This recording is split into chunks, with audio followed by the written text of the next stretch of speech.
Stephanie Chiu, and I am an ENL, or English as a New Language teacher at Emma Lazarus High School, which is located in Lower Manhattan.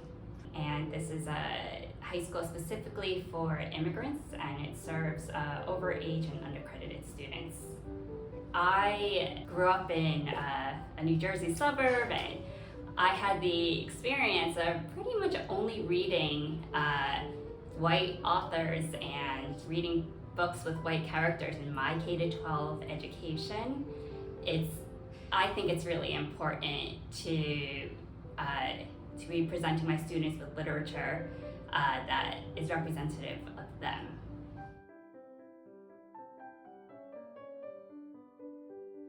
To me, Ascending Scales is about a Korean girl's process of growing up and her continual seeking or desire to improve her socioeconomic status. I was really interested in the fact that it's written in a story structure called Kishōtenketsu. I felt it was important to present a story structure that is not the Western conflict-driven story that the students are typically exposed to. So I'm still learning about Kishōtenketsu myself, but essentially it's a story structure. It starts with the key or the introduction, where the story is set up, the characters and the setting are established.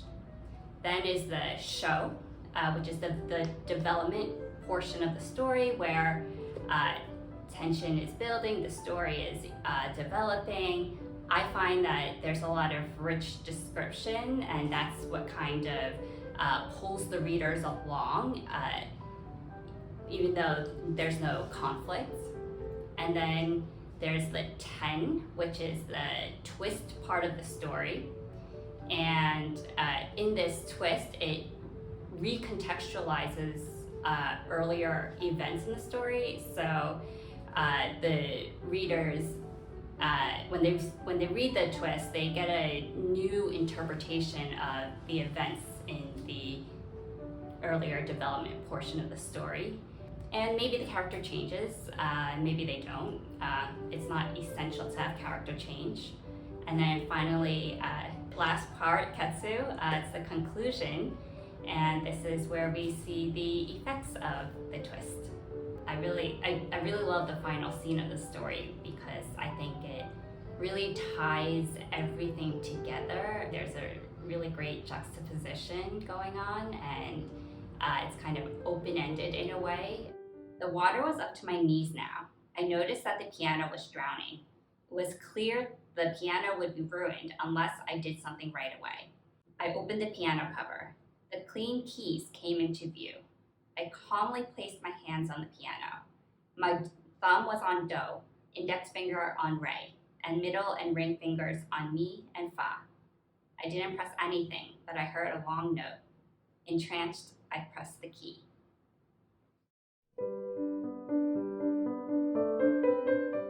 I had a conversation with a friend of mine, Emily, who was my student teacher a few years ago. So she shared with me about how the Korean title is read Dodohan, and that basically is describing someone who is very proud and has high self-esteem and is willing to take risks.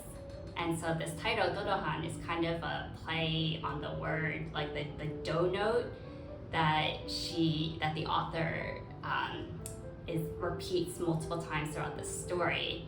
And it creates this kind of juxtaposition between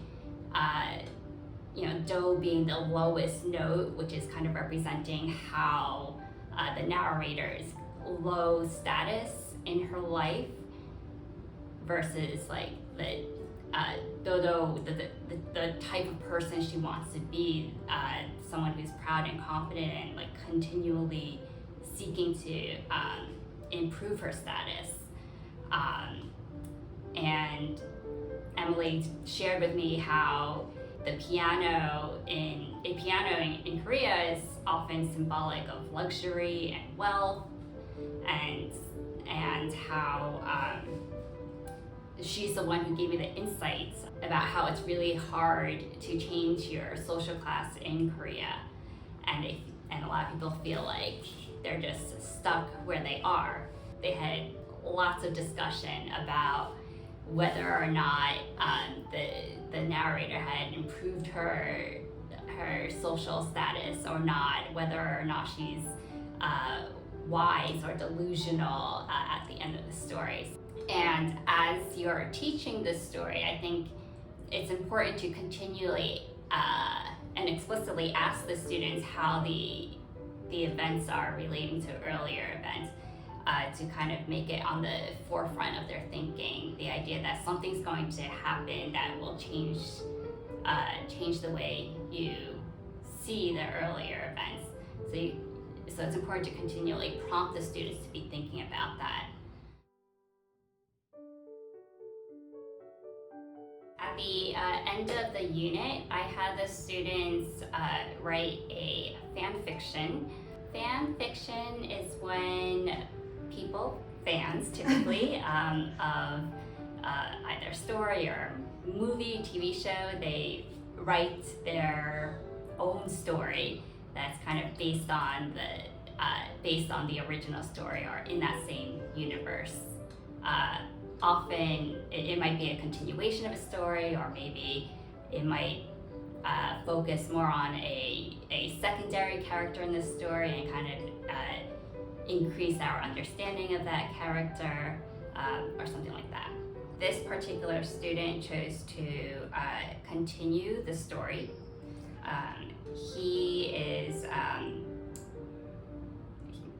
He's a student from China, so he's a relatively recent immigrant. This is kind of into the twist part of his story, because for this project I did have the students write their fan fiction using a Kishōtenketsu structure. After 2 years at the famous concert hall in Seoul, I finally got on the stage as I had hoped. Faced with the dark crowd, cold sweat soaked my back and my hands couldn't help but shiver, and the stage was surrounded by darkness, a light shone on my hand. I felt it was the dawn of destiny, that I was free from poverty. The next day, I found out that I had won a prize for my successful performance, and it was already famous in Seoul. I marched to the composer's apartment in a good mood. He taunted me that I was not eligible for the prize money, and then he took out the newspaper and asked me to read it carefully. I glanced at the newspaper and froze there. It is the copyright of my created music. I implored him to give me some money to change my bad living situation, but he just taunted me. On the way home, the sky darkened. Bean-sized raindrops hit my face. Tears on my face and rain fused and dripped down my face. Yes, I think this student really impressed me with his story, because I think he really faithfully followed the structure of a Kishōtenketsu. I think there were, throughout the story, he used a lot of rich description, and in earlier parts of the story, there's a little hint of foreshadowing that gives us a hint about this twist and this ending, but it's not very obvious.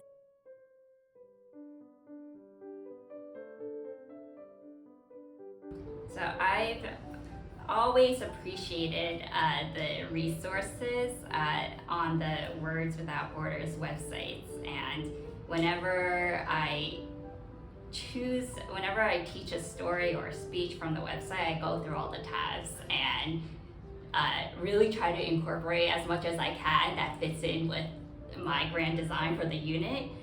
There's links to those pieces of music for the students to hear, so I use those. And in terms of the teaching ideas, I really liked how one of the teaching ideas was bringing attention to the final scene of the story and asking the students about their interpretation of that final scene and what it suggests about the narrator and whether or not she's changed. And because a big part of my unit was dealing with description, the other teaching idea that was really helpful was the part about sound in the story.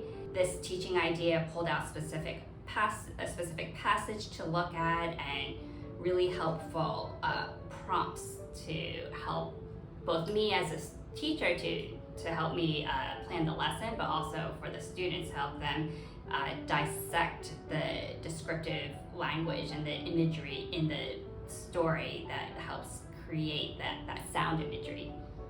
I also think that it's important to build in some background knowledge about Korea and about social mobility in Korea and how people see how people view their chances for social mobility. So I build background for students who are not really familiar with South Korea by presenting them with a little informational video. So I've provided a folder with a whole bunch of resources that other educators can use. I think first and foremost, my PowerPoint slides for the lessons in my unit, and that teachers can use and adapt. And in the presentation notes in the PowerPoint slides, I also have a little more explanation how teachers can be using the slides, how to set up the different activities, and references to specific materials that the teachers may want to make copies of. And on that note, I also included, I think pretty much most, if not all, of the materials that I used with my students, and they are titled by the lesson number. They can just match up the lesson number, which is also written on the slides, to the materials. I have the directions for the final project, some of the materials I use for that project, and finally I have student work, primarily a folder with student work from a mini project I had them do where they had to describe two contrasting settings, and then the final project where they had to write their fan fiction. By having to read and analyze the story following the Kishōtenketsu story structure, it not only exposed them to a story structure from another culture, but it also enhanced their ability to analyze how all the parts of the story relate to each other. I think it's very common, especially for students who are still working on their reading skills. It's very common for them to read in a very linear fashion where they're just reading all the lines from beginning to end without actually considering how all these events relate to each other. And strong readers are constantly thinking about how is this current scene here relating to earlier events in the story? How is the character maybe changing or not changing? What's the connection between these different events that are going on?